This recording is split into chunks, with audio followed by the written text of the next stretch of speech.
Is this the best way to rebuild a sidewalk? He starts by clearing the whole area and getting the base ready. Then it uses a concrete saw to make a clean, precise cut. After that, he drills deep anchor holes into the existing concrete. This helps spread the load and makes the bond stronger. Once that's done, he removes all the dust so everything sticks better. Then he inserts steel rebar into the holes, pushing them deep inside to lock into the slab. Next, he cuts long steel rods and bends them to match the curve.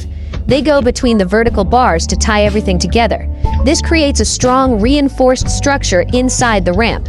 After checking the alignment, he gets ready for the pour. He lightly wets the surface to help with adhesion. Then he pours fresh concrete and spreads it out evenly.